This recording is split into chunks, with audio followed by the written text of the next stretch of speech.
Yo, Vegas lights shine bright, bad boys sitting pretty. Michael, Steve, Rob running things in Sin City. Podcast blazing truth, rhyming hard and witty. Three kings on the mic, Vegas life gets gritty. Matt Michaels dropping bombs, quick wit, no filter. Sin City's own, blending gold with the silver. Steve taking notes, every word's a thriller. Rob's on the tracks, beats cold like a chiller. Bad boys a podcast, raw truth they broadcast. Speaking facts so fast, haters coming dead last. Las Vegas legends, three amigos top class. Mic in hand, setting fire, never outclassed.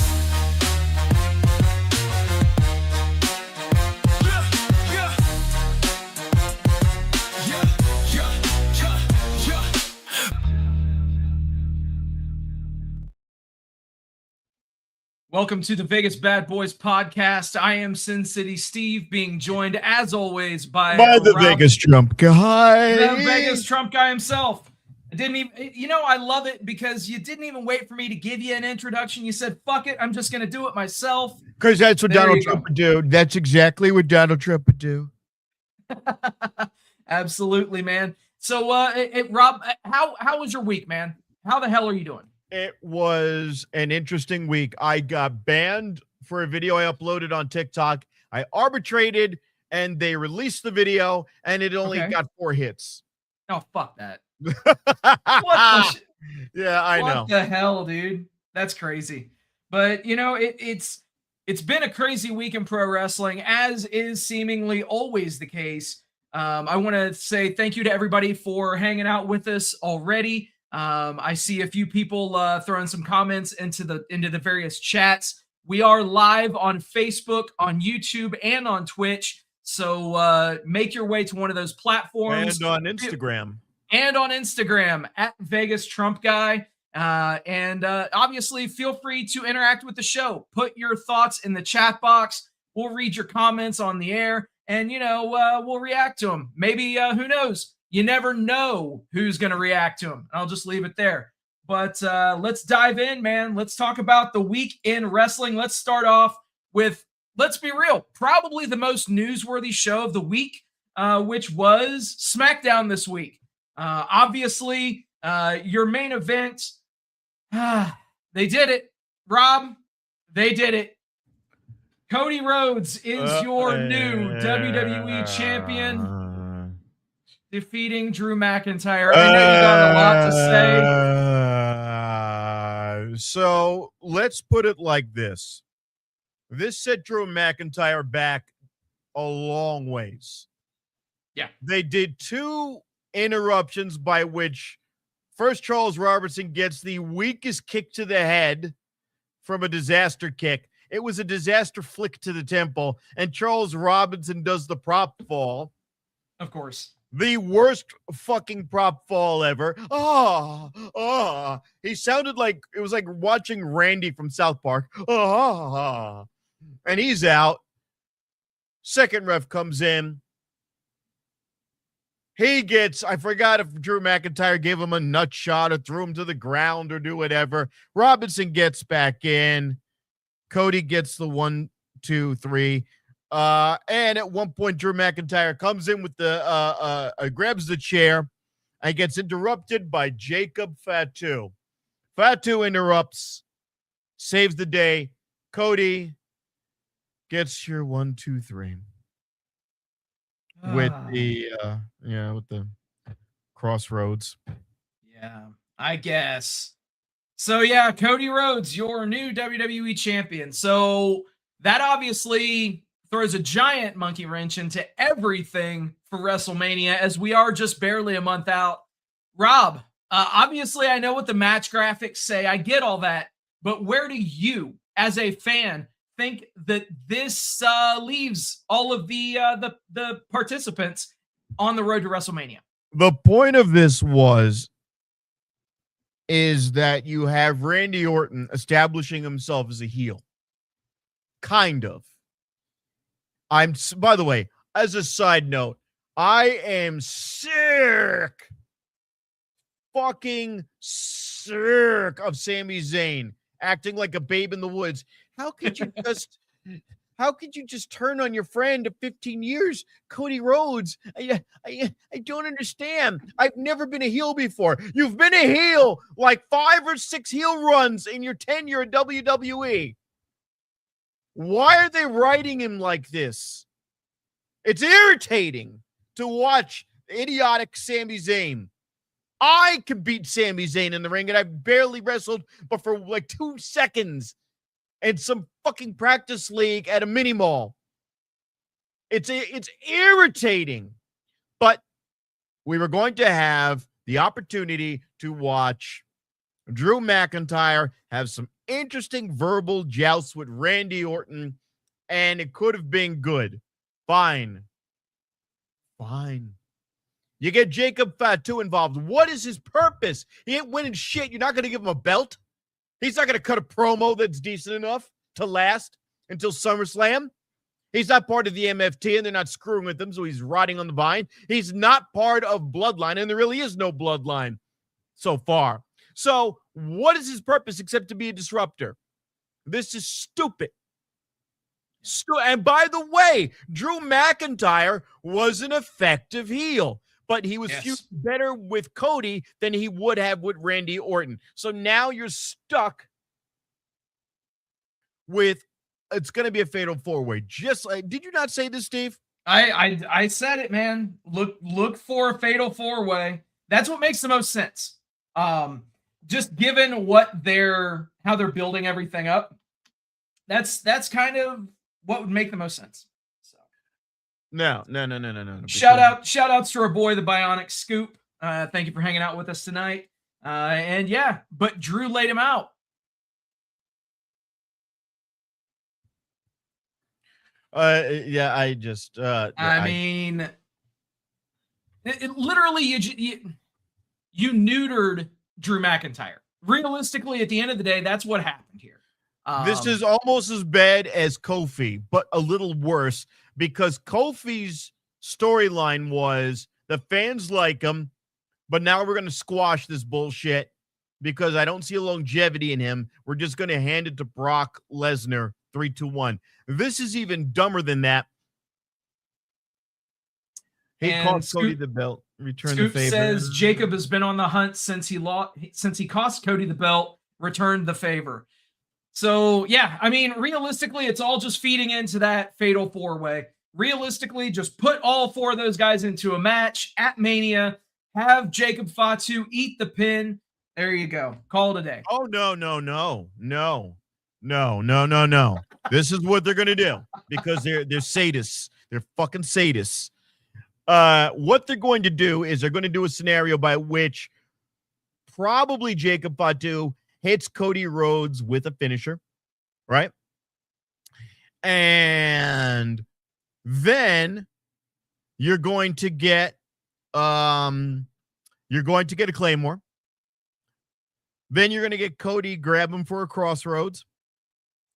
Drew McIntyre and Jacob Fatu get ejected from the ring after the Claymore, then Cody Rhodes gets hit with the RKO. Everyone gets thrown out. But they throw him out and pin Drew McIntyre. Somehow Drew McIntyre is going to eat the pin. They're going to have Drew McIntyre eat the pin, and this is why. Because that's all he's worth right now. Think about this now. Drew McIntyre has to eat that pin because if you have Jacob Fatu eat the pin, he's doubly worthless. And you want to be able to do something with him. But McIntyre is squishy. And at the end, he's squishy in the fourth quarter, and he's proven to be squishy in the fourth quarter. So what is he going to do? He's going to spend all summer bitching about it. Yeah. So he's going to eat the pin. Now, who is he going to feud with is the question at Backlash. That's the question. Yeah. Now, I want Randy Orton to win. Randy Orton is fresh again. And Randy Orton hasn't had the belt in a while. So all of these youngins who are watching for the first time, your 6, 7, 8, 9, 10, might not have seen him ever hold a title in their lifetime. Good. The end. Yeah. Then Drew and Cody flap around for a couple of pay-per-views. PLEs, and then Jacob Fatu could either square off with one of the families and pick a side, Raw or SmackDown. Yeah, absolutely. There you go. And, elsewhere on this show, man, we had a pretty interesting segment that's not listed on the graphic here, but we had Johnny Gargano breaking out of his little depression, as it were, issued an open challenge and promptly got squashed by Obafemi. Call it whatever you will. Johnny Gargano he's got one foot out the door. I'm surprised that they're even allowing him to do this type of a storyline, to be honest. Is he going to AEW? I do like the fact, yes, of course. We'll get to that. But realistically, I like also the fact that Obafemi benefits from squashing Johnny Gargano, who is a multi-time tag champion in WWE. So say whatever you will about Johnny Gargano, a multi-time champion getting absolutely decimated in the way that he was by Oba. In this case, I think that it benefits both guys because obviously you're building Oba, you're pushing Johnny out the door. So it's a foregone conclusion he's going to go join his tag partner, Tommaso Ciampa, in AEW. It's just a matter of when. So elsewhere on the show, though, we've got... let's talk about that Carmelo Hayes match. Let's talk about Hijo del Dr. Wagner Jr. and Carmelo Hayes. Fucking names. I can't stand some of these names. I just can't. Some of them are so goddamn long. And even if it were in English, the son of Dr. Wagner Jr., which now the son of Dr. Wagner. I mean, I do like the naming convention that they're using a bit by calling him Wagner III. Yes, do that. That makes more sense to American audiences who might not know exactly, what the translation for Hijo, any of those things. The H is silent. I overpronounced it for a particular reason. Okay. Anyway, but yeah. Yeah, exactly. But yeah, I think that with certain audiences, it makes sense to adopt a bit of a difference in the naming convention. So, by them, dropping the long name and just calling him Wagner III, I'd be on board with that. But all in all, pretty decent match, man. Carmelo Hayes is really showing what he can do on a week-to-week basis. Let's be real, he's got a pretty wide variety of opponents in terms of styles, in terms of overall match build. Some things haven't been great, but I think that all in all, we're seeing that Carmelo Hayes can get it done every single week in the ring, and he is a very, very good middle of the card guy, and he will be for years to come. All right. He's a catchphrase with no mic abilities. And I'm distracted. I'm just, dragging off into the other screen. I'm not impressed with him. And okay. I'm not impressed with him because he is AEW quality good. He is a highlight reel of wrestling ability good, which does not work in the WWE. You do not get rewarded for how many matches you win and how many bangers you put on. You get rewarded for how good you are in telling a story. There's no story with him. Yeah. Damn, man. I can't even put over WWE talents. Shit. Anyway. Hey, look, Matt's not here, so... Exactly. Well, I briefly threw up the image just a minute ago. Let's talk about it though. R-Truth and Damian Priest win the tag team turmoil, and they are the #1 contenders for the WWE Tag Team Championship. And all it costs is Road Dogg's career. We'll get to that. Don't you worry. We'll get to that. Fucking age. God. So what'd you think about this one? All right.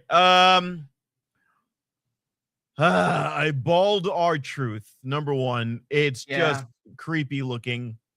Even if he just let his hair grow out a little bit, he looks his age now, and that's Now he does. now he does. His legs have lost definition. They look spindly. If out of context, he looks incredible. Out of context, Absolutely. he's a wrestler who might be new in his 30s or 40s. In context, you go, oh, okay. But here's the thing. It's forced. Yeah. This thing came out of left field. And again, because WWE commentators are either told to be stupid or they are stupid, they basically said, oh, this was slapped together at the last second. Right. So why did you say that? You took all of the legitimacy and all of the steam out of this victory that everybody wanted by saying it was fucking thrown together. You fucking idiots. Don't bury the story. WWE is story driven. And if you tell me how they make the sausage, this is the mind of fucking Triple H, who just can't. He can't look. They say wrestling fans are nerds, and nerds go on tangents about sci-fi and wrestling. You fucking idiots. Don't tell me. And by the way, headband, because my head's all shiny today. Don't tell me how it's made. Triple H is like the McDonald's CEO who goes and tries to take a nibble of the burger and call it product. Right. Stop it! Stop it! One of my friends, who I've known for 30 years, met Triple H, and he gave him the handshake, and he hugged it out. I would not do it. I would go, what are you doing? Well, who are you? You're some guy in a local podcast. It's not the point. I don't want to know what your process is. I don't want to see the green screen on the fucking DVD release, Blu-ray release. I don't fucking care. We and the fucking fan base, the IWC, and your buddy Road Dogg said, why have we fucked up this guy's momentum not once but twice, but 3 times? The people are behind him. You let his contract lapse. The people twist your arms to bring him back in. They sign him back in. He goes, you're going to put respect on my name. You go, no, he's comic relief. Back to the bottom of the barrel you go. You make him an idiot again. And then a third time, you go, fine, you little assholes. Shut up, you crybabies. Here. But we're going to tell you that this happened at the last second. What the fuck are you doing? No, these two guys have been talking forever. They decided that they'd be better off fighting together. They're best of friends. They've been cutting promos in the back. They talked about this for a while. Or you just let them show up the following week and cut a babyface promo and don't put any backspin on it. Don't break the fourth wall. You don't have to do it all the time. This is why your product sucks. Fuck. Stop doing that. Damn. All right. Fucking ball. Well, let's shift gears and move on from SmackDown a bit. Unless there was anything that you wanted to throw out from SmackDown. Was there anything else that you can think of? I remember some other crap happened, but let me take a look at my notes. No, nothing I can remember that was of any importance. Probably, I think the immovable fortress tag team women's had a match and it went nowhere. The unstoppable forces. Yeah. The immovable cholesterol. I don't know what the fuck they're called. Yeah. Nonetheless, man, they're continuing to put them over strong. You know, for how long have we said they need new faces, they need new names, they need new acts? And here you take a rehabbed Nia Jax who has done loads for her image in terms of her appearance, and you put her with Lash Legend, who has taken extremely well to that partnership. Yeah, I think that this will be one of the more underrated moves that WWE has done. But yeah, definitely a great way to rejuvenate Nia Jax's career and introduce Lash Legend. I would have done something slightly different. I would have done this a year later, and I'll tell you why. Following the botch with Jade Cargill, I would have punished her, quote unquote, given her time to work on her physique more, to where she looks more in physique similar to Lash Legend, and then pop it, because there is no wow factor in watching somebody, and again, gradually lose weight because you don't respect it. There's no shock value to it. And she also should have been punished for what she did and then have a more dramatic reveal of the new Nia Jax. And Lash Legend, unfortunately, is too good for NXT and not quite good enough yet for SmackDown. Right now, these women are the we're catty and bitchy tag team. They don't have a lot of charisma. They're banking off of, they're just in a crabby mood all the time. Yeah, that's their gimmick. Absolutely. So let's pivot. Let's turn the table to Raw, which just happened on Monday. So had some interesting things go down on this show, man. Definitely had some interesting things, headlined by the image on the screen. Finn Balor is out of the Judgment Day. It's been a long time coming, my friend. I was surprised at the way they popped this one. I agree completely. Expand on that, please. He's not a babyface in this scenario. He was the asshole. He's first things first. The Judgment Day always screw over their opponents to keep belts. The Judgment Day is supposed to be about getting belts, dominating the division, dominating Raw by all means necessary. Finn Balor says something and does stuff completely out of character. They gave him grace with CM Punk. They were like, all right, you want to do it on your own? Cool. Did you get that out of your system? Fucking A, great. And I'm thinking to myself, oh, they're going to keep this going for more months. Then Finn Balor blocks JD McDonough from saving Dom's belt. All right. And he accuses Dom of being a brat. Maybe your father was right. Wait a minute. What the hell? You were the ones who fought that narrative to get Dom into the Judgment Day. And now you've got Cole going, well, just like Rey Mysterio, all they're trying to do is teach Dom tough love. And I'm like, wait a minute. Whoa. Your whole thing is about you guys are cheaters. You guys are heels. Why do heels care about doing anything the right way? They shouldn't. And then he starts throwing punches at Dom, which puts JD McDonough in a weird place because JD McDonough, by the rules of Judgment Day, he didn't do anything wrong. So now you cannot say that Finn Balor's a babyface. What is he now? He's not a babyface. He's not a babyface. You put him in this. They'll turn him into area. one. Yeah, I know, but this is fucking bizarre. Again, stupid. This is dumb. He's turning, bro. They're going to have him versus Dom or him versus JD McDonough or both. Now, this is also problematic. Do you know why? Who could he have gone to had he been a true babyface for a tag partner? There's only one man, and he's on the SmackDown roster, and he's now teamed up with R-Truth. That would have been more organic had he been with Damian Priest. They wrote themselves into a hole because this guy, what is he?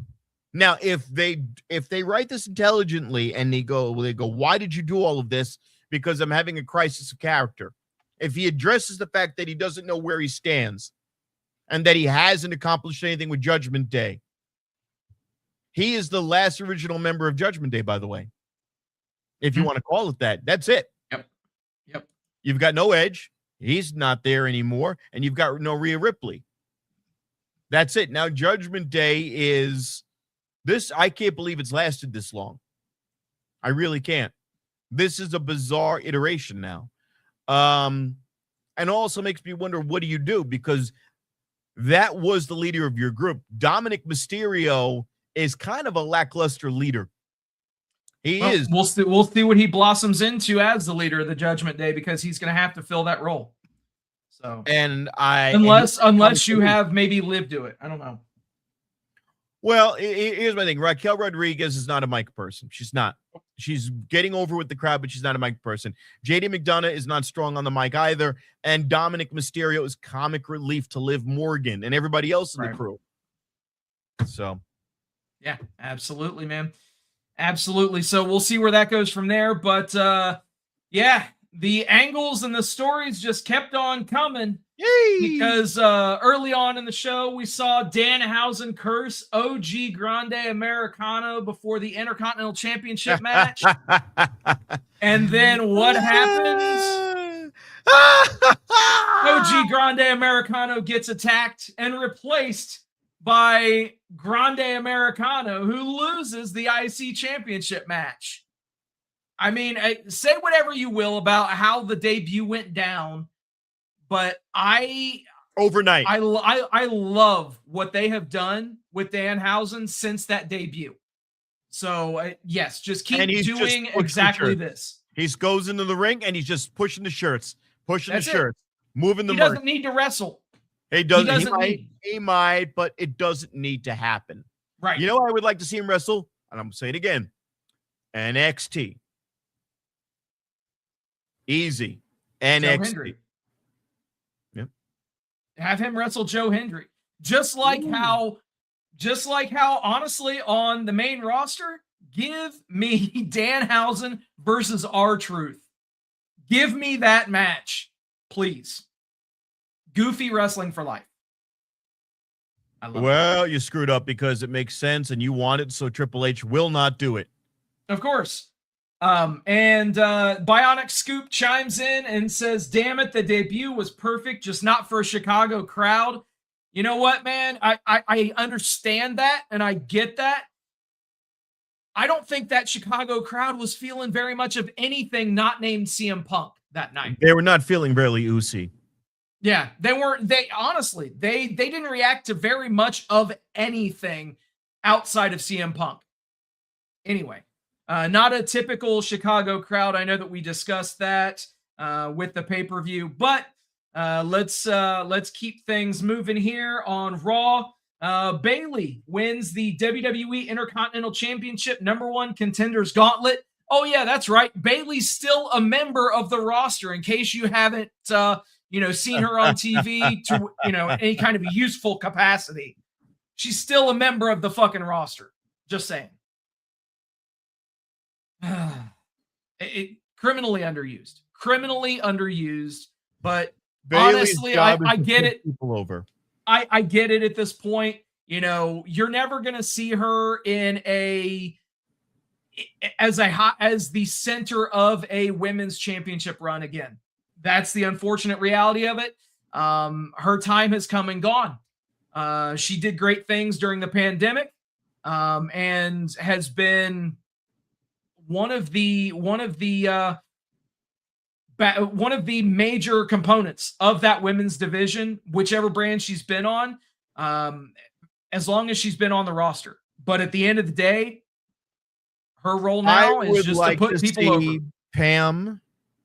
Pamela, right? Using shoot names. No, because if she went over to AEW and teams with Mercedes, when we saw Trinity at TNA, you and I, and we look up in the balconies in the Pearl Theater at the Palms, and we see two women with hoodies, and we're like, and everyone looks up, and we know exactly which two women it is. Yep. She has hit the wall here. And here's the problem. Because she's there, Lyra Valkyria, pictured above, can't do shit. Honestly, call it whatever you will. That's how Bayley needs to go away. is Lyra needs to turn on her and actually like write her off television. That's what needs to happen. That will allow Lyra to have more of an edge to her character and actually give her more of a character. And let's be real at this point, you know, Bailey. Yeah. She, like I said, she's just not. She's not there. Her, and you gotta have her team up with Becky Lynch. And you go, why did you do that? And she goes, because Becky Lynch is the only one who challenged me and taught me the way. Yeah. And now you have two Irish heels. There you go. And elsewhere on the show, we had the fucking Masked Man fucking extravaganza. Oh, man. What the fuck is this? We all know what Seth Rollins' physique looks like. He's the only guy who looks like Seth freaking Rollins, whether he's got a mask on or not. And those jobbers are going to get flipped like pizza dough. So who are we kidding here? This was the dumbest thing ever. Did we need him in a black mask for this long? No. He could have done it without the black mask to begin with. Comes in, curbs, disappears for 2 weeks. Comes in, curb stop, disappears for 2 weeks. Comes in, curb stop, disappears for 2 weeks. And then you could have said anyway, oh, by the way, you're not clear to wrestle, so you're going to get your ass kicked eventually. Great. The fuck did I need jazz hands for like it's fucking theater? Stupid. Fucking again, Triple H, Paul. Dude, it's freaking Masked Manamania, I guess. I'm starting to understand why the writing team is pissed. And by the way, if you saw that clip where like Road Dogg is pissed, where's Triple H in that clip? He's not even in the room. Nope. He's not in the room. We are in two different locations. Let's break the fourth wall. I'm not sitting right next to Steve. That's okay. Exactly. Other programs like on Sirius, Bully Ray is not sitting next to Dave LaGreca. They're in two different. That's fine. When you're conducting a meeting on how you're going to write months worth of programming, you should be in the fucking room. I'm a Howard Stern fan. Do you know he has the best studio in all of Sirius? He's never in it. He only showed up in the last 5 years because of Bruce Springsteen. Other than that, he only does one show a week and he sits in his basement in Florida. That's not good writing. That's not a team player. That's not a guy who was interested in moving the company forward. Triple H is not interested anymore in moving the company forward. He's going through the motions. Yeah, man.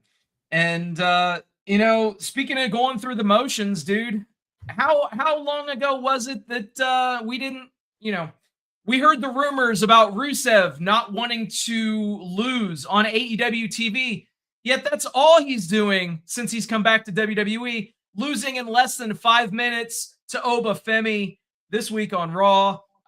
Honestly, in the back of my mind, I'm just laughing the entire time because here's the guy who thought that he was too good to lose a single match in AEW, and he's been a jobber to the stars in WWE, and it's pretty funny. Granted, yes, he's making good money. He's making good money and providing for family. I get that. Completely understandable. At the end of the day, he has become what he hated. Why are you going to go on the road to lose? Did he not just have a kid? Mm-hmm. All right. Why are you going on the road to lose? Make it make sense, buddy. Hey. Okay? You are far more entertaining than Obafemi. I don't know about that. No. What's Obafemi is the new Omos. Bro. He's not lemon pepper steppers.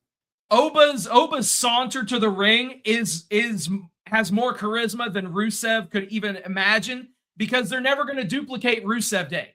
That was organic. We all know how WWE hates organic things that aren't supposed to get over. So we're never going to see anything like that ever again. So as a result, dude, Oba's entrance is light years ahead of anything that Rusev could do with WWE. And that's pretty fucking sad. Look, you have to have mic skills. Obafemi's thing is that he reacts with facial expressions to what other people say. Yep. And then he beats the shit out of them. Having what was it? Not even, I think, one commercial break of that, running through Rusev like toilet paper, doesn't put Obafemi over at all. And it doesn't put Rusev over. You've wasted both people. Because once he goes through all of these people, lightning quick, what is going to be left for him? His name is Oba Omos, because that's what he is. He is Omos, except he's a little bit, he can emote a little bit. He can react a little bit. Yeah. That little shit, fuck out of here. Oba Omos is his new name. Double O. You and I will gladly agree to disagree, but let's turn the page, my friend. Let's talk about the other major promotion in the U.S. Let's talk about AEW. And yes, I understand TNA is a number 3 promotion. Okay. We'll talk a bit about TNA and some of the personnel moves. Oh, wow. Oh, shit. There we go. Here we go. Hey, 1 second, Bionic. Scoop chimes in and says, wild take. I'm going to let you defend that, Rob. I will. Go on ahead. Really quick, Bionic Scoop. Unless this guy, because remember, whatever they do in NXT never transfers over, bro. Never transfers hardly over. Ever Number does. 1. Okay? That's how you had a guy becoming the Bearcat or whatever the fuck. If they keep having him go through this high quality talent and Johnny Gargano and Rusev in 5-minute intervals, he will burn out all of his steam. He will burn his fuel out so rapidly, it won't make sense because there won't be anywhere to put him. If you already crushed those 2 guys that quickly, what about the rest of the roster? Who is he going to face that's going to be able to match him? And if he can't cut good promos, besides just having wild facial expressions like he did with Kit over at SmackDown, he's becoming comic relief already. People make fun of him for having the donut holes necklace. He's already becoming comic relief. They will run through him rapidly, and at least Omos had MVP to keep that steam going, and that didn't last. He will burn himself out by SummerSlam. Mark my words, by SummerSlam, you will be sick of seeing Omos and that pose that he does, where it looks like he's urinating on somebody. That's it. He'll burn himself out. Yeah, I again, you and I can agree to disagree on this. I think Obafemi will be a WWE champion during his career. LA Knight's more charismatic and has all the right moves and everything, and they haven't given him shit. Of course, but also keep in mind, age is a bitch. Okay, age can be a bitch. They could have given him 2 title runs by now. I completely fucking agree, and I wish they would have. I wish they would have given him a championship run, at least one. The guy deserves it. There have been numerous times where he was the most over person in a night on a consistent basis, and they've looked the other way. I don't think that they're ever going to push him to where we want to see him. There's only 2 flaws that he has. When he cuts a promo, he stumbles on his words, but I mean like a little flub. And and for whatever the reason, when he tries to do the jump into the top turnbuckle, every time he slips and falls on his ass. He cannot do that move. He needs to eliminate it from the repertoire. He cannot do a moonsault. I forget what he's trying to do. A moonsault off the top buckle. No, or the elbow. It's just an elbow. It's just an elbow. The elbow. Yeah, my apologies. The elbow. Yeah. But he can't do it from the top buckle with the jump up. That's it. Yeah. Don't do it no more. All right. So let's pivot and let's talk about AEW Dynamite. And yeah, man. So show kicked off. MJF retained the AEW World Championship over Kevin Knight. Duh. Solid fucking match, though. Solid match. We'll get into this at the end of the show. But yeah, MJF retaining here made all the sense in the world. At this time, right after this match ended, I was like, okay, great.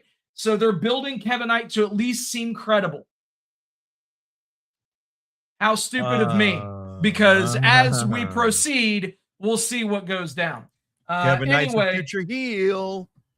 Oh, just give it time, my friend. Give it time. Seconds. Give it seconds. Yeah. Elsewhere on the show, Hangman Page gets the fastest win in Dynamite history over some job guy. And then, he gets distracted by MJF and then attacked by the Don Callis family. The trios titles, yeah, that ended up being your main event on Dynamite.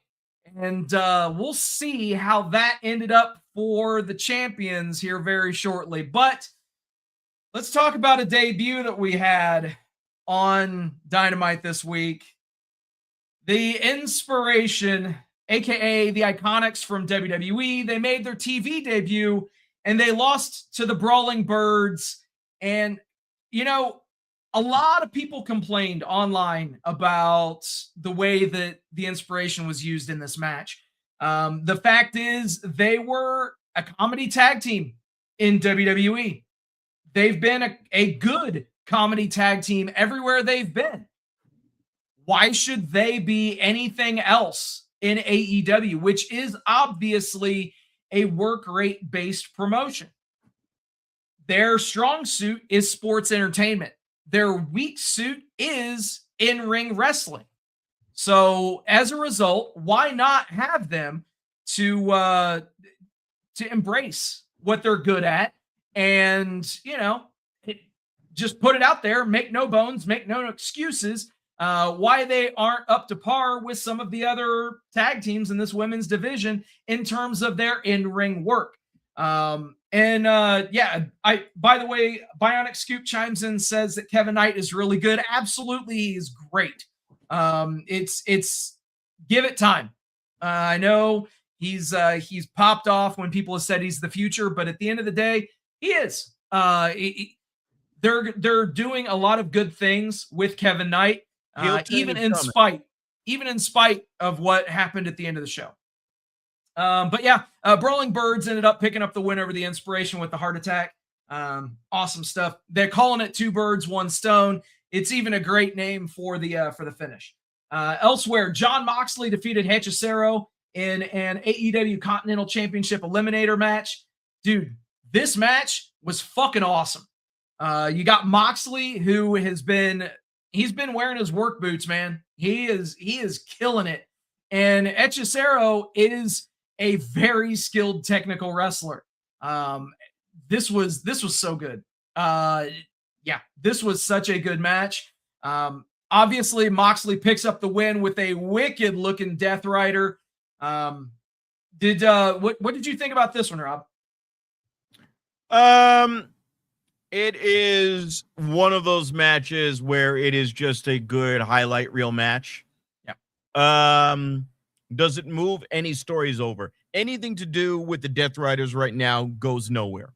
Death Riders and Don Callis family, I mean, it's the feud that will never end, seemingly. They've been doing multi-man matches against each other for the past month. Obviously, setting up the B team from the Death Riders against the, I guess you could say, the C team from the Don Callis family, because they've got about 1,800 people in the stable at this point.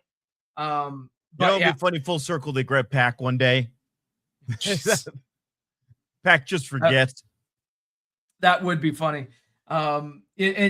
Speaking of banger matches, say whatever you will about, there were a couple of spots during this one between Tekla and Thunder Rosa, but Tekla dragged Thunder Rosa to a very solid TV match. Again, there were some miscommunication things here and there, But let's call it what it is. Tekla is proving why she is just on another level from every other woman in that women's division, which is a very capable division.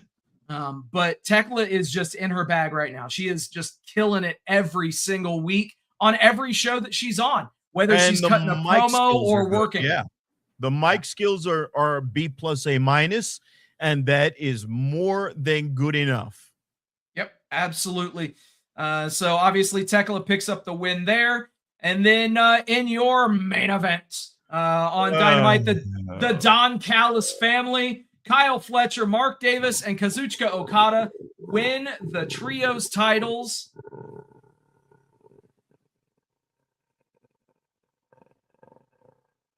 You done? What? I'm sorry. Weren't these two fucks already in a tag team that was famous? Yes, they absolutely were. So this was Kazuchika Okada and Aussie Open, arguably one of the best tag teams to ever come out of Australia. Winning their first gold as a tag team in AEW, and it just so happens that they brought the Rainmaker along with them. So good on Mark Davis, somebody who, let's be real, I know that he's had a few questionable things happen in terms of his appearance at various times, how he was used. Definitely felt like as if he was lost at times, but yeah, embrace what he knows. Like what we just said with the inspiration. You've got Mark Davis and Kyle Fletcher, who were a tag team for years. Why not, at least in the short term, put them together as part of a trio? This works. Plus, it allows you to get the trios titles off of Jet Set Rodeo and allows Hangman to, invest all of his energy on the MJF world title match. But also, as you mentioned, Rob, this could allow for the stages being set for a Kevin Knight heel turn. And I'd be on board with it, man. I would absolutely be on board with it. To keep it brief, this is the result ultimately of Swerve Strickland getting in the ear of Kevin Knight and going, "You're not a killer." Absolutely. Kevin Knight will turn on Speedball Mike Bailey, and we will see an amazing in-ring work between two high flyers. This is what happens. These guys are probably chomping at the bit behind the scenes to fight each other and put on a banger match. This is going to be great storytelling and great wrestling. Absolutely. And let's turn the page and go over and talk a little bit about Collision. We did have some pretty interesting things go down on Collision. One thing that I have to take my proverbial hat off to Tony Khan and AEW for, they are building angles on Collision that transcend to the other shows, just like how they're making matches and building angles for Collision from Dynamite. So, that's one thing to keep in mind. You've got Konosuke Takeshita defeating the CMLL World Heavyweight Champion Claudio Castagnoli. And obviously this is all ahead of their match at Revolution. But obviously Takeshita, after the match is over, he refuses to jump Moxley after Hechicero lays him out. He doesn't want anything to do with it. He just, no, we're going at this thing with Moxley at his best and Takeshita at his best. I love it. Again, Takeshita showing glimpses of why he's going to be a great babyface when he makes the break from the Don Callis family. Elsewhere, and you got to love that image, just putting it out there. Lena Cross and Megan Bayne defeated the Timeless Love Bombs after Marina Shafir takes out Toni Storm. Imagine that. Mina Shirakawa eating the pin for her team. Stop me if you've heard that one. Yo, these women got Mina Shirakawa eating the mat a lot. Bro. She eats a lot of carpet. How do you mean that? No, she's enhancement talent. Yeah. It's sad, but that's what she's become. And I think she always was here. Yeah. I mean, she had the initial debut and she got some great reactions initially, but ever since they've put her with Tony, she's been the one to eat the pin every single match. It's almost like as if, they don't want to beat Tony Storm. No, Strange but I how mean that works. the same thing. Mariah May, when she was with Mariah May, she was there to she's the one to get beaten up. Yep. And exactly.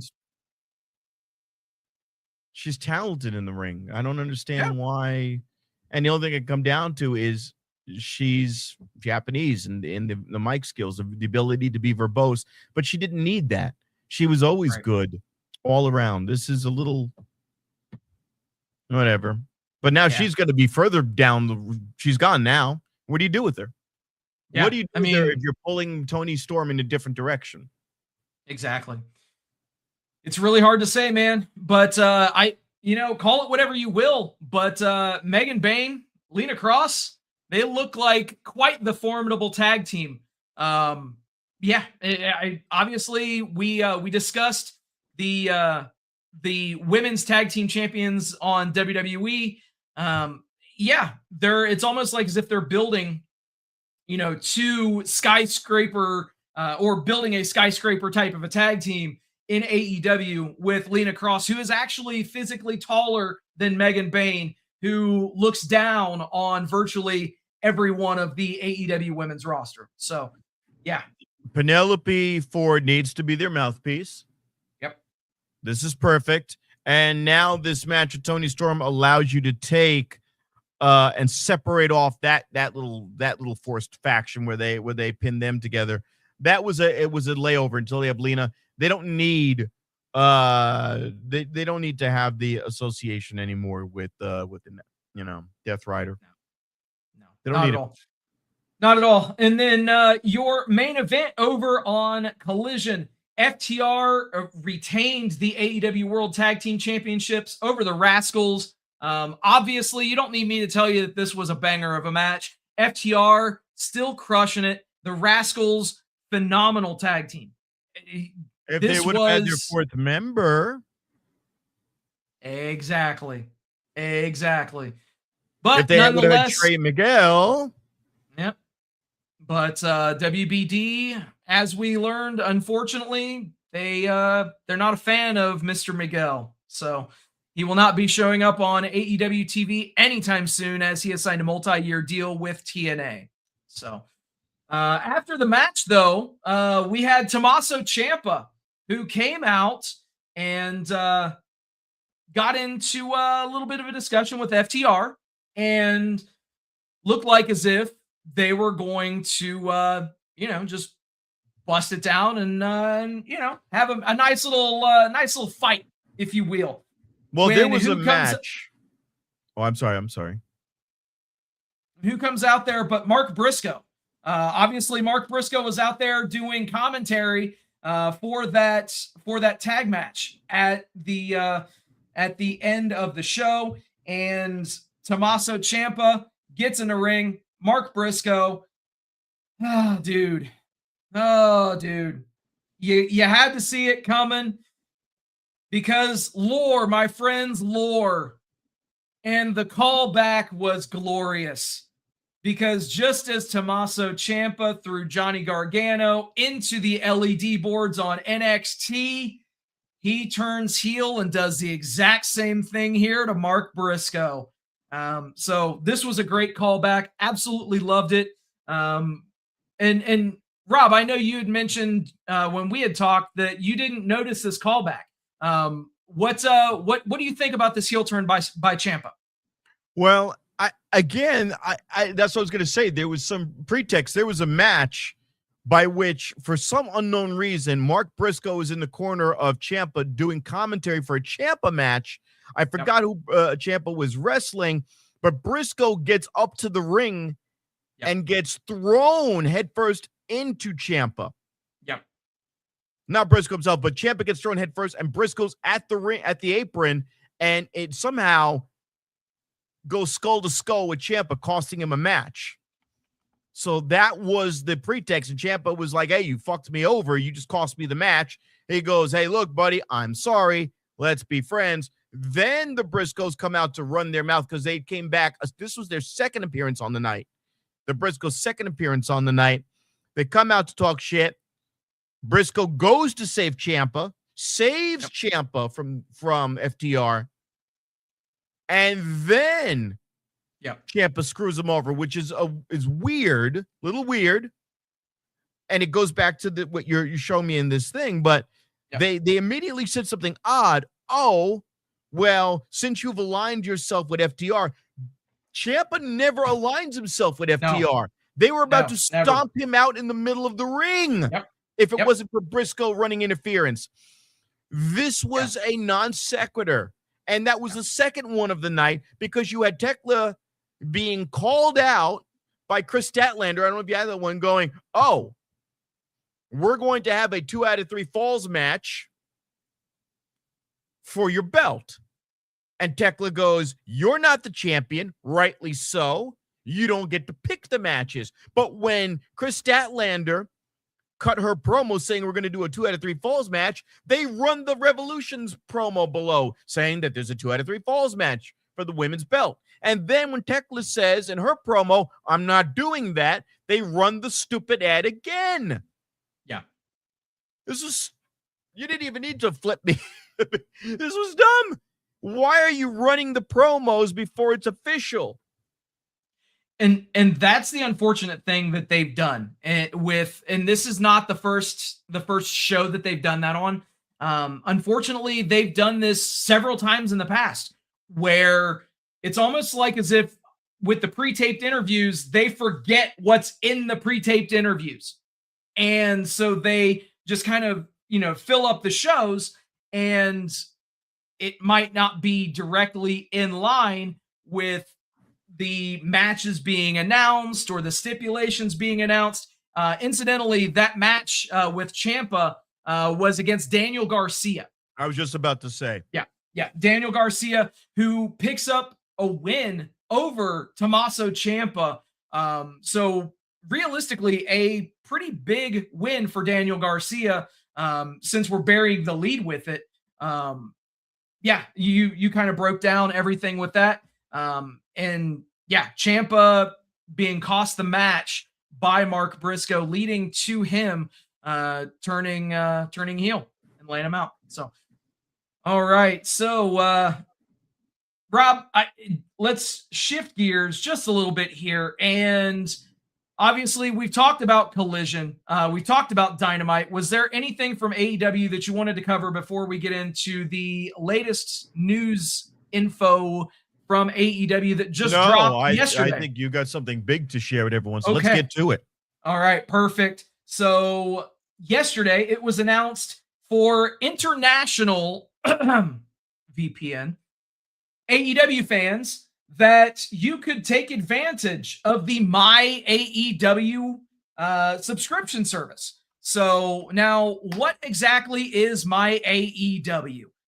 Well, Steve, I'm so glad that you asked, because it is a subscription platform now that AEW has launched. And obviously, you're not going to get the full benefit if you sign up for one of these membership packages because of the broadcast and streaming rights with WBD and the Turner networks. But in any event, this is very exciting for those international fans. There are technically 2 different tiers. And then there's a third box, which we'll talk about. But there's a $7.99 tier, which is going to get you the Watch AEW Fast channel, which is 24 hours a day, 7 days a week, AEW programming. So it's kind of like the TNA channel. If you got a Samsung TV. Exactly. So there are some TVs out there where you can load up the Impact Wrestling, or it was obviously the Impact Wrestling channel, but they've since segued it over to being the TNA channel. And there's just wrestling. It could be a Dynamite, it could be a Rampage, it could be any of their shows that they've ever released. They've got them all running concurrently, 24 hours a day, 7 days a week on the streaming subscription. You also get the AEW podcasts, AEW Dynamite, and Collision. You also get Ring of Honor, Honor Club TV, Ring of Honor pay-per-views, and the AEW TV archive. That's $7.99 a month. Oh, wow. Now, mind you, there's technically a free tier as well, which is just the AEW Fast channel, which is AEW 24/7. And then also the AEW Unrestricted podcasts. So you get all of that shit straight up for free. You just create a username on their website right now. You can go and get that stuff. You could also opt into the $7.99 subscription platform, or, and this is a huge, huge savings, $19.99 a month gets you that monthly tier and pay-per-views. So you're going to get the Fast channel, you're going to get the AEW podcasts, you're going to get one AEW pay-per-view airing during the current month. So every month that there's an AEW pay-per-view, you get it factored into your subscription. Instead of spending $50 a month just on the pay-per-views, you get that as part of your My AEW subscription. Also, obviously, Dynamite and Collision, Ring of Honor Honor Club, Ring of Honor pay-per-view, AEW TV archive, and select AEW pay-per-view archives, which, in case you're not up to speed on things, if you have HBO Max, every AEW pay-per-view that is 6 months old is uploaded for free to HBO Max. So you could supplement your viewing with this. Now, obviously, the third box here on the bottom, this is where it gets to be pretty freaking awesome. It's $119.99 for an annual subscription. And I get it if you don't know how to do math, or if math isn't your strong suit. It's $120. There are 12 months in a year. That's $10 a month if you prepay a year in advance. That's your $10 a month that so many people are begging for the other major promotion to give them back. Pretty interesting stuff. Again, the AEW international fans, excluding Canada, will be able to benefit from this, or if you're savvy enough to use a VPN. Now, I'm not going to tell you how to do that because we don't advocate for any of those kinds of things, but this is a huge win for international AEW fans. And you know what? I can almost guarantee you, if this takes off, they're going to bring it to the States. So any questions about the distribution platform for AEW instantly becomes null and void. If people are not sure about what's going to happen with this Paramount Plus merger, you don't even have to worry about it with this My AEW platform.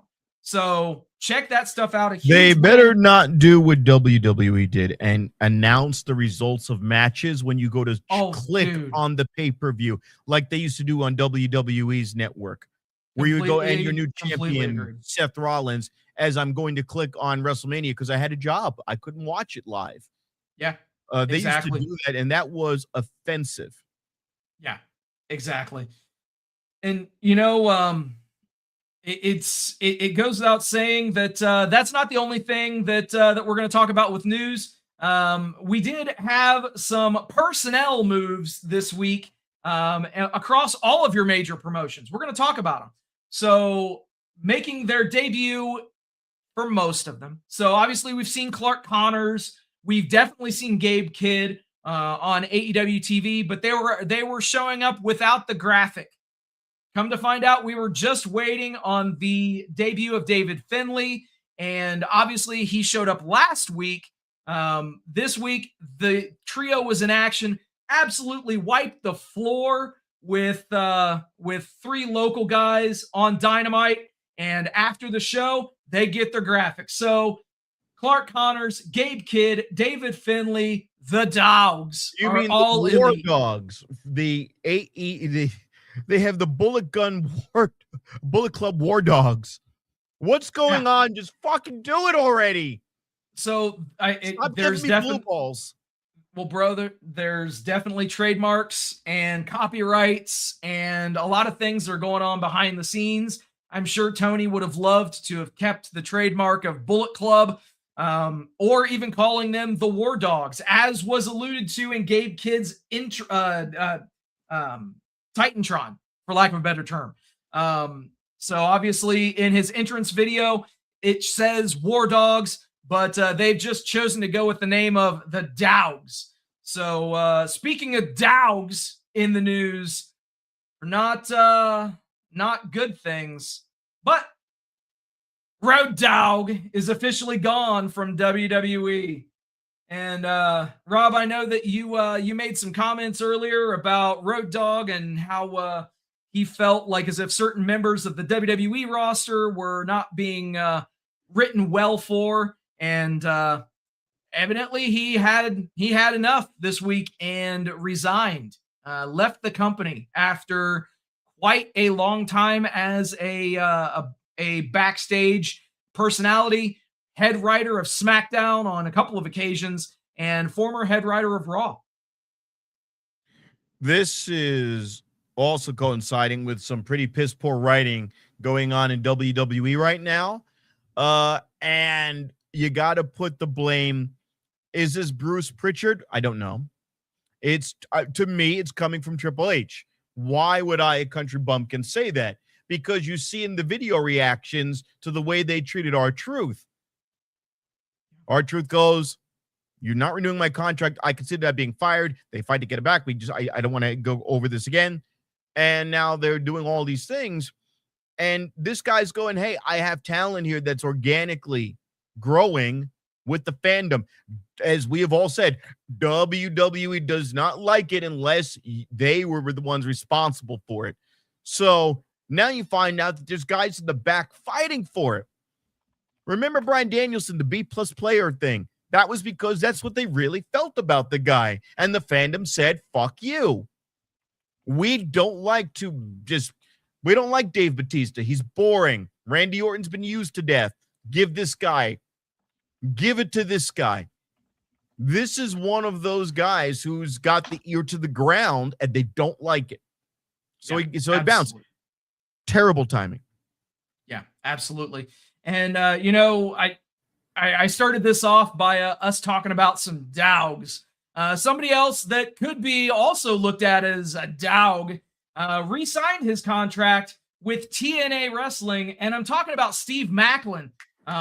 This is, call it whatever you will, dude. This is the place where Steve Maclin needs to be. This is, TNA, they've proven it. They are using him better than he has ever been used in any promotion that he's been. The heel face. Oh my God.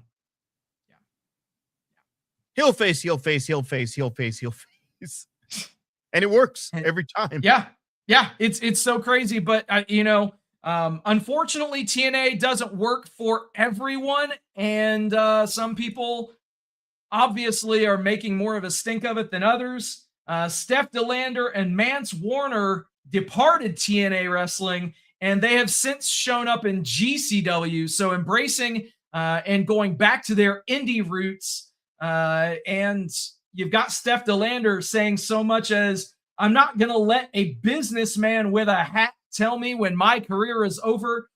Steph DeLander obviously rehabbing an injury. And unfortunately, TNA, their doctors have taken a look at Steph, and they've said that they will never clear her.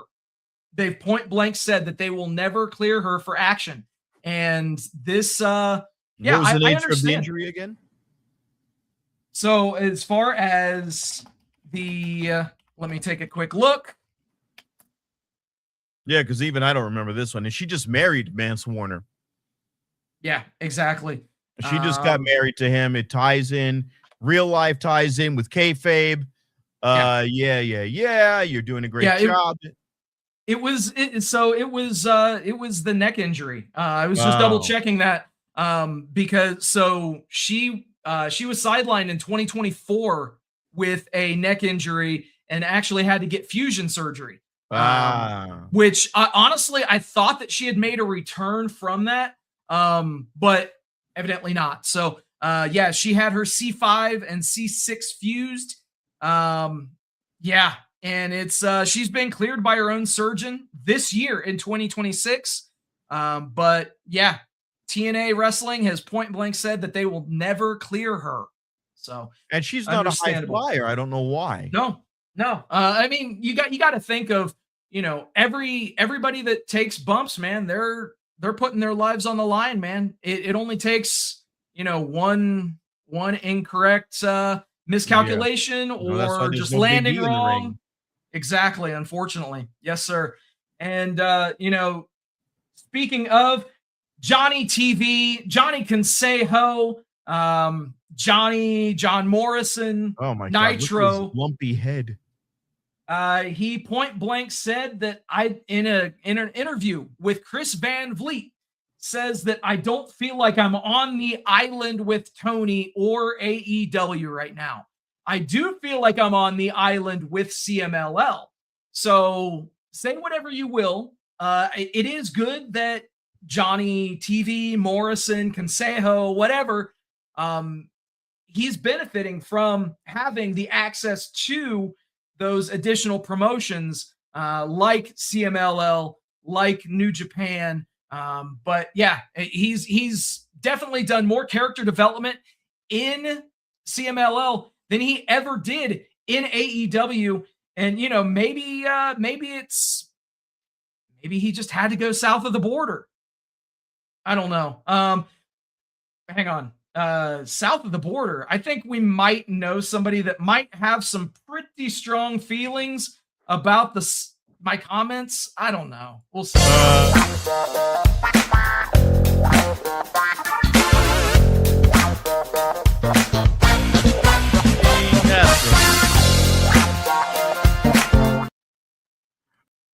Get live via remote access. Oh. Let us get Donald Trump. I don't know. I don't have a video feed. We just have audio. Hold on. Let me see what we can do here. Perfect. Hello, Mr. President. who is this? This is Sin City Steve with the Vegas Bad Boys podcast. We are streaming live right now on Facebook, YouTube, and Twitch, and Instagram. Wow, that's 4 free platforms. Look at you. Yes, sir. You've really made it. Wow. If you say so. We're talking about John Morrison, is it? Yeah. He's saying that he's having a better career in Mexico for CMLL than he did for AEW here in the States. I think he was at like 3 AEW matches. I think no one's ever seen him. They teamed him up with the Eminem team, the 2 gay guys, and he tried to do the LGBTQ wrestling thing, and then they were going to have him butt kiss Sunny Kiss, and that didn't work, and they were going to do all this stuff, and then he was going to blow Dalton Castle at Ring of Honor, and that didn't work, and then they were going to bring his wife in, Taya Valkyrie, and she was going to take a strap on and cornhole him while he was tugging Dalton Castle, while the Outrunners were running trains on him. And then he said, you know what? I'd rather just be bald. And they shaved his head, and now he looks like a Mexican nutsack. Jesus. So sad. It's so sad what they did to him. He had a beautiful head of hair. Wasn't a wig. Wasn't a piece, okay? And I know a lot about Anyways, he was a beautiful man. He was a handsome man. He had great hair, the best hair. Some people said the longest hair. The greatest, like next to myself, almost as good as me. Some people said close to Donald Trump, but not as good as Donald Trump. And his wife was a piece of ass, but nobody gave a shit about her. They teamed her up with that New Jersey dyke that nobody cared about. Okay, they put her in the ring with that sloppy bitch who does the commercials on WWE for WGU or whatever fake university. Southern New Hampshire University. Wow, you know the name of the fake university. How sad is it? They don't even have her at commercials on her own show. She has to do, hi, my name is Diana Slapazzo. and I'm sloppy. And here's my commercial for SNHU on WWE programming because they don't even like me enough to put me in an ad on my own show. Yeah. Wow. You know, It's sad. hey, they could put you in a singlet and give you one of Nia Jax's old singlets that you probably fit into. Instead, you're not even good enough for your own. You're not even good enough for Ring of Honor. So sad. No, but seriously, wasn't she the maestra, the virtuosa, little virtuosa, and she put you in the Velas Diarmo or whatever the fuck her move was called that nobody remembers because they don't want to use her on Ring of Honor. They don't want to use her on NXT. Oh, excuse me. She'll be there soon, cleaning up the back. It's so sad. And now their husband, because, she was doing threesomes with Johnny Impact Wrestling, TNA, NXT, and Impact Wrestling, John Morrison, Hannigan, Flanagan, Johnny Luchador, whatever name he is this week. Johnny cleaning at the back of the GCW arena, and now he's bald. He looks like he's a cancerous nutsack, this freaking guy. I hope he grows his hair back. Okay. If not, he's going to have to wear one of Taya Valkyrie's Merkins, and nobody wants to see that. Nobody wants to see him wear one of her yellow, hairy pussy wigs, And you know what? Here's what we're going to do. We want you to start shaving Deonna Purrazzo and start shaving all around because we know you're a hairy Italian and give Johnny Impact a new wig. Okay. Or you know what? You could just walk into the ring and you could just sit on his head as he walks into the ring and he'll have hair again. How's that? I'm the smartest man. I'm worth billions of dollars, Steve. Did you know that? Okay. Your guy, Matt Michaels. Okay. All he needs to do is take some ivermectin and he would be right back on the show. Take some ivermectin or hydrocortisone, and he will be back on the show so quickly, but he's stubborn. And he's taking the Joe Biden. He's on the Joe Biden, Barack Obama plan, and he's got no health insurance. And he's been gone for billions and billions of weeks. All he needs to do is take the ivermectin, hydrocortisone Alege, and he'll be fine, but he won't do it. He won't do it. Why can't he just do it? Why can't he just admit that I have a better healthcare plan? Why can't he just do that? He's been gone for 7 months because he's not willing to just get on the Donald Trump plan system. Okay? Joe Rogan did it. Joe Rogan, look at him. Look at him. Is Joe Rogan ever sick? Joe Rogan has never been sick. If Joe Rogan wanted to right now, he could have a full head of hair, but he won't do it because Matt Michaels is part of the Dems. He's one of the evil, lazy Dems.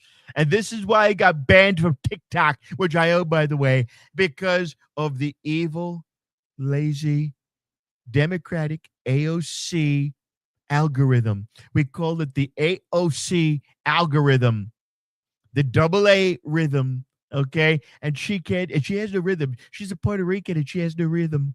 She's a Puerto Rican and she has no rhythm. She has no rhythm. She cannot do step. She cannot do the Macarena. I can do the Macarena.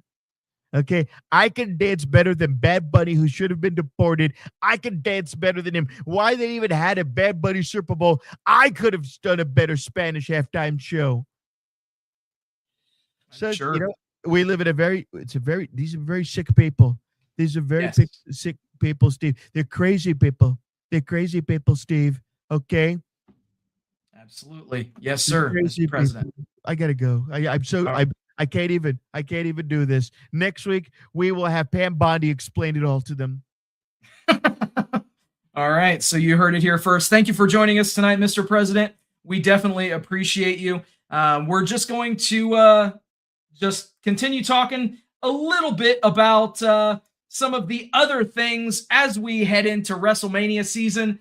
And wouldn't you know it, logos and specialty merchandise and other branding have been worked on within some departments of WWE for who? That's right, TB12, part owner of the Las Vegas Raiders. Incidentally, the Las Vegas Raiders who play football at Allegiant Stadium, which is where WrestleMania 42 is going to be next month. It's going to be half attendance. It's going to be. It's also going to be Logan Paul versus Tom Brady in the fucking match. Wait, what? Tell me, take a look at this shit, man.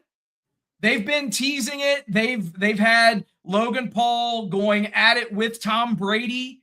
So obviously it's probably going to be like some sort of a 6-man, or maybe they just do some sort of an appearance by Brady, but he costs Logan Paul like a match or something. Pause.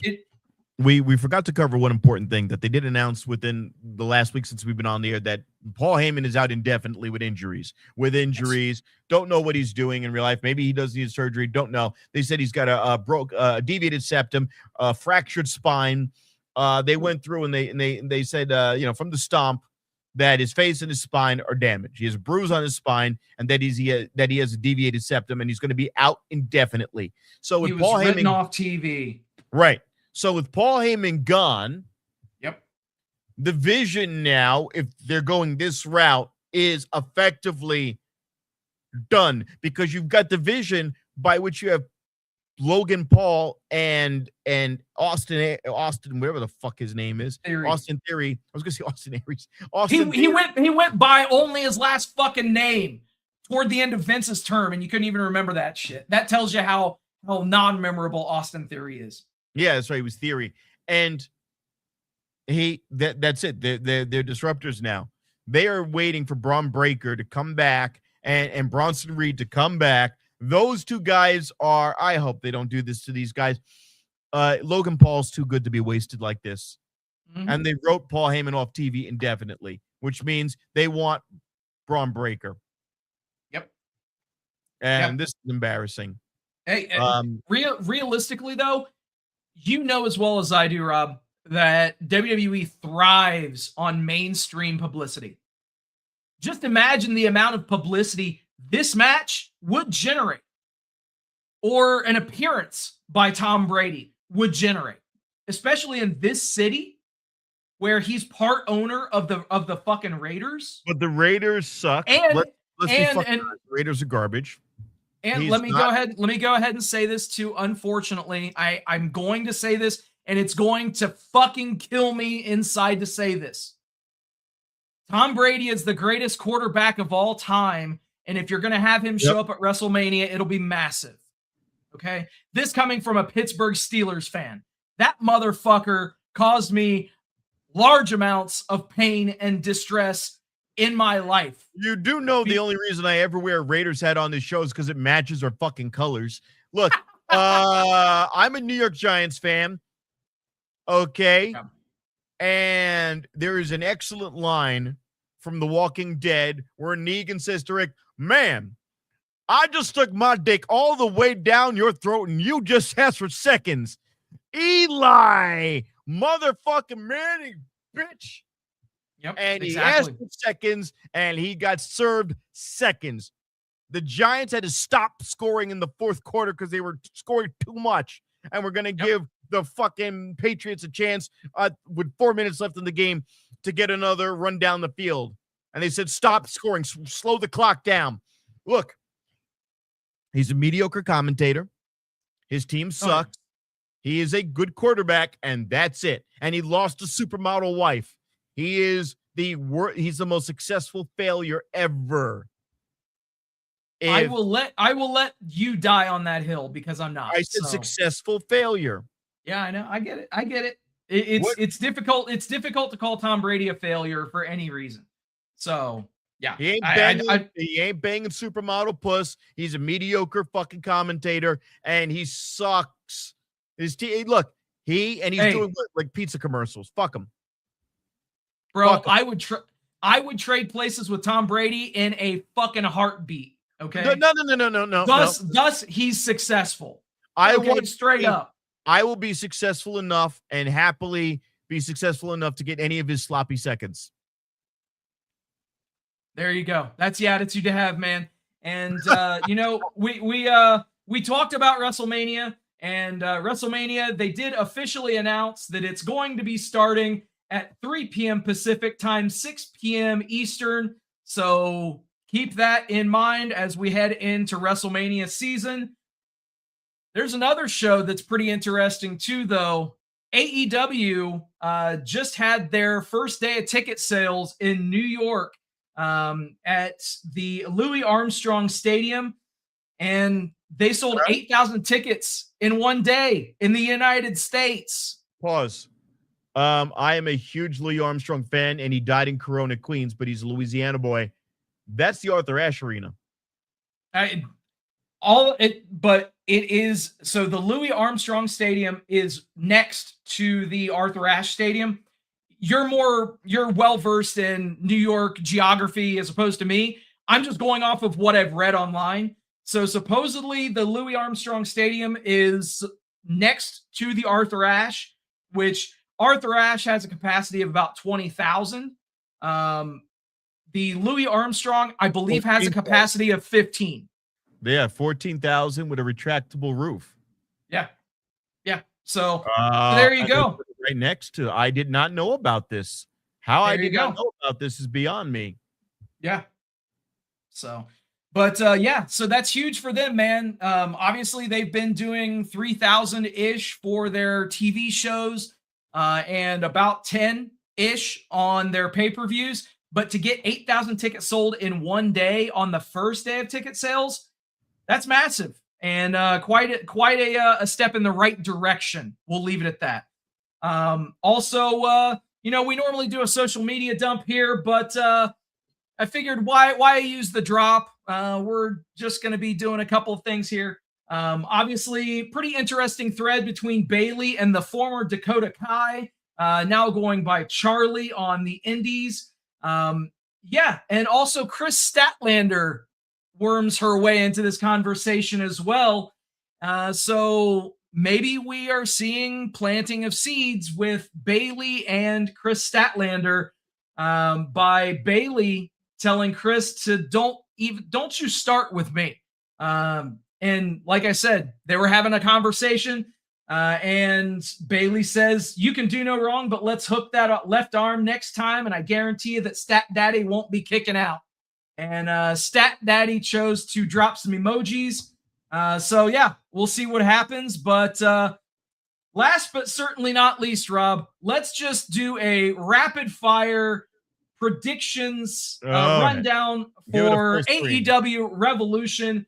We are going to, we're going to break all this stuff down. So let's just start up we'll start at the bottom right, and we will work our way up and to the left. So there is going to be a 21-man blackjack battle royal for Ricochet's national championship. And dare I say, I think this is where Ricochet loses that championship. I think that this is where they can put the title on Jack Perry without having him pin Ricochet. And you can put that national championship on Jack Perry a bit, give him a little bit of a run with it, and say whatever you will. Ricochet has made the most of carrying this championship. He has defended it all over the country, so good on him for that. Who you got, man? Only way Jack Perry gets that is if Luchasaurus enters. If Luchasaurus enters, yes. If he doesn't, then it goes back to Ricochet. It's the only way that happens.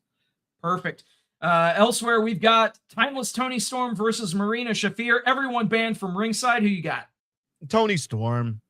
Okay. All right. I mean, Marina Shafir, if you go that route, you got to put more TV time on Marina Shafir. Right. I agree. She's got the mic abilities, maybe, but I don't think she could. No. I'm right there with you. I think they're going to give this one to Tony Storm. There's a reason why she hasn't eaten any pinfalls in her teaming with Mina. That's to keep her strong. And why would she take a pinfall here to Marina? Hello. Anyway. All right. So then we've got the AEW Trios Championship. We've got the new champions, the Don Callis family, Aussie Open and Kazuchika Okada versus Jet Speed and Mystico. I got the DCF retaining on this one. Yeah, that tag team is 2-4-2 new. Yeah, absolutely. And also, they need to have the loss so you widen the gap between Mike Bailey and Kevin Knight. Yep, I think you start to see some dissension. You have Bailey eat the pin here. After probably having Kevin Knight look fantastic in the match, and maybe Bailey fucks it up and loses the match. That's what would make the most sense. And then next we got the match for arguably who could refer to themselves as being the most dangerous man in AEW. Swerve Strickland versus Brody King.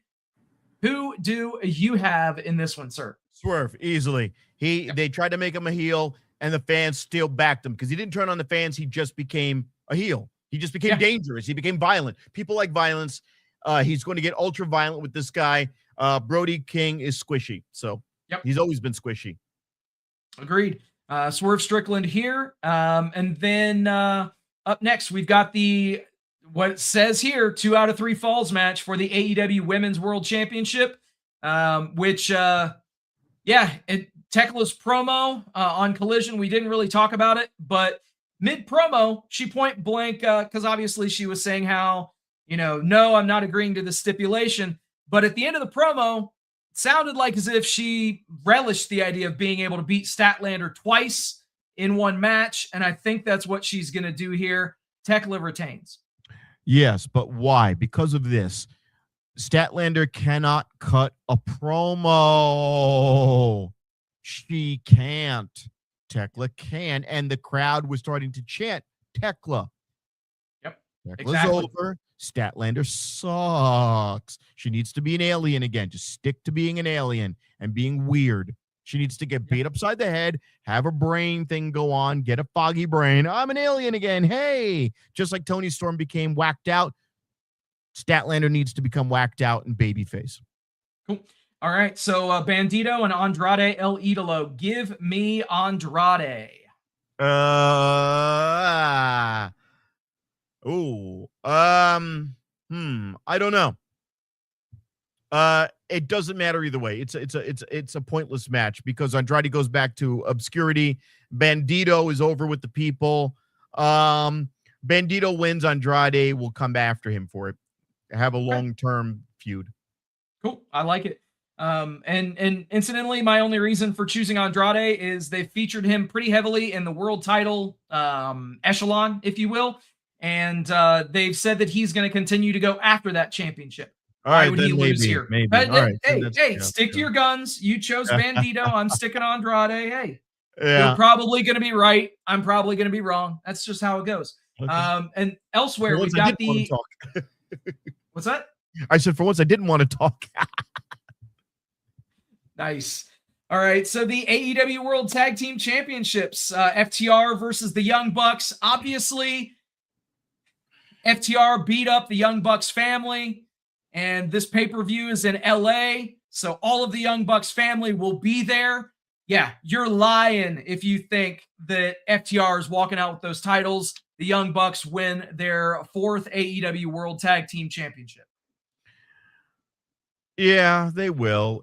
But it will be a lackluster. This is just their chance to do a retro Young Bucks gimmick and just, center case. But they have nothing to do with it. They have no vehicle. They have no way to push it other than to be the Young Bucks. But if you give it to FTR, they can now be super dicks. There might be more steam in having them be super dicks and beating them when it looks so obvious.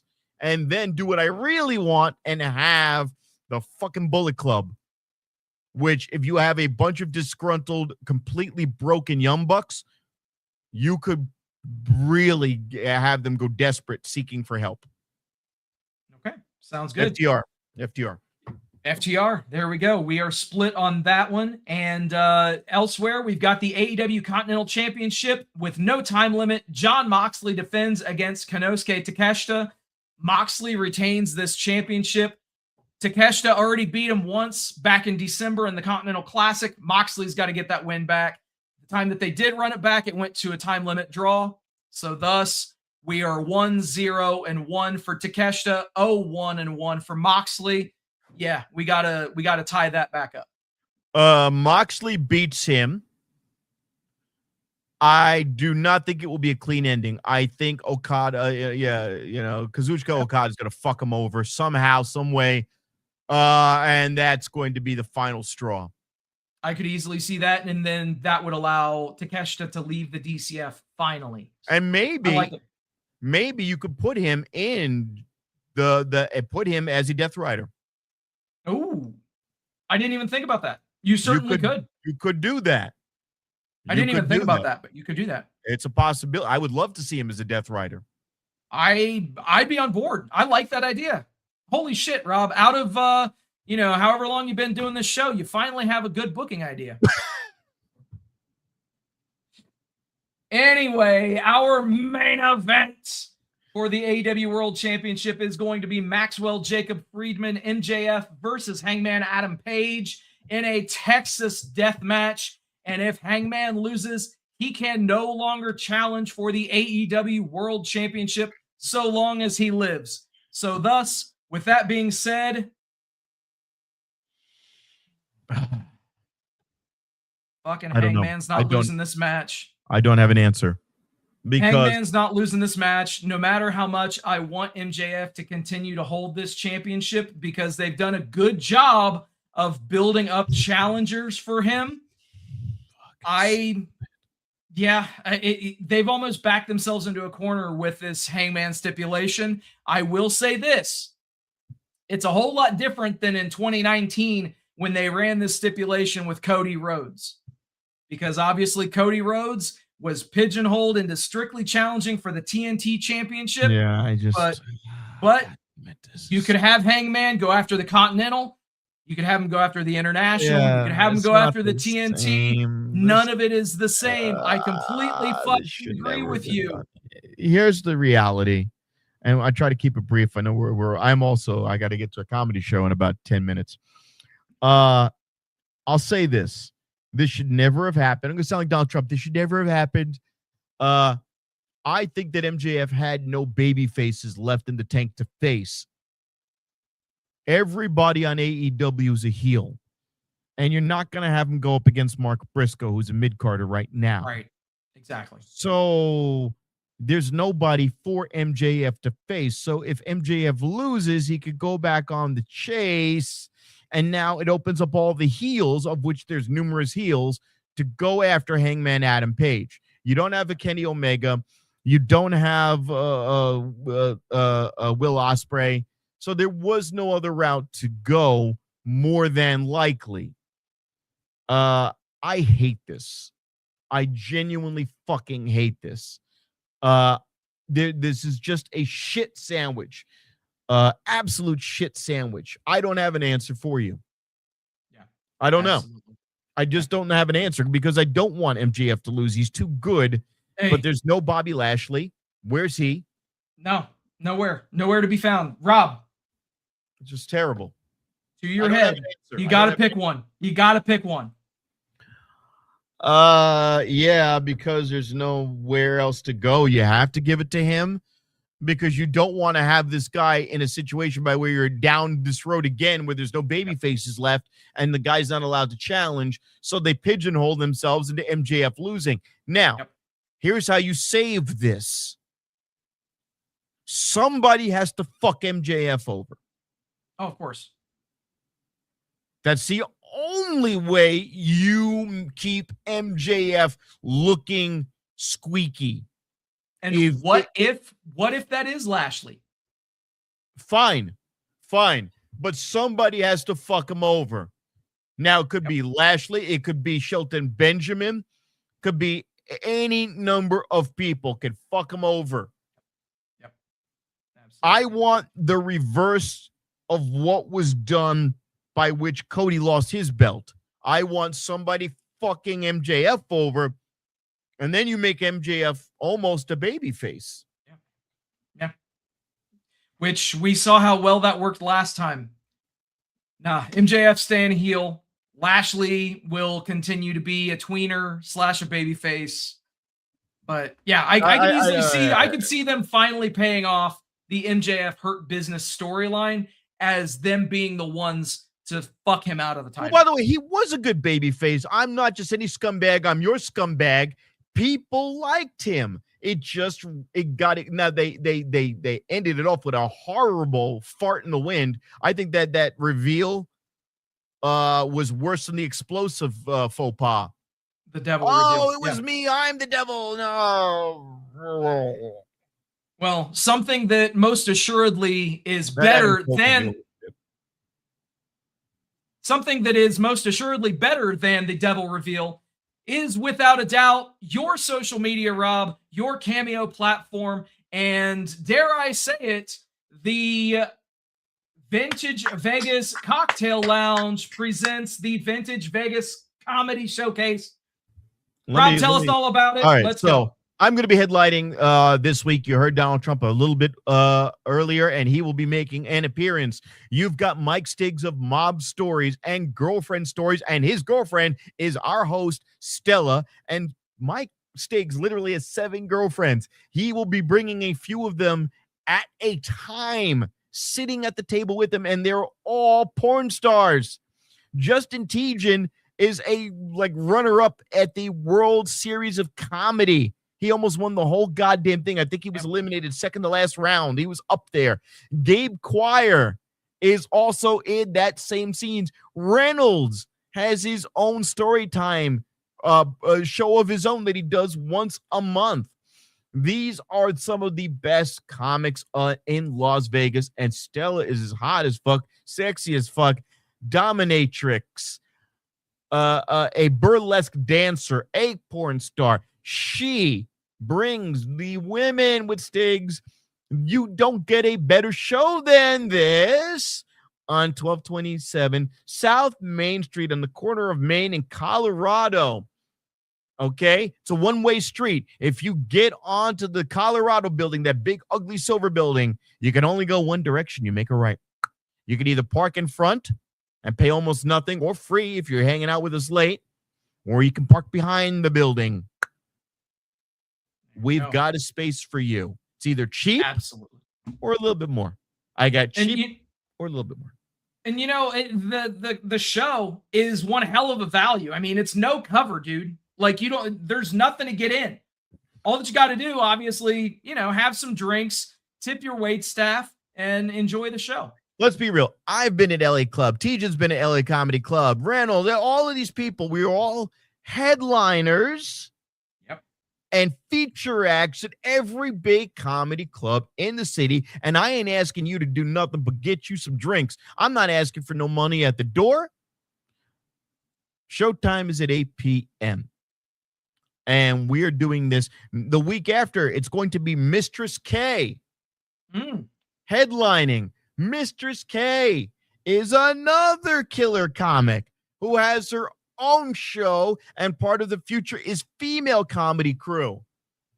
We have the biggest people in Las Vegas who are up and coming or already established stars.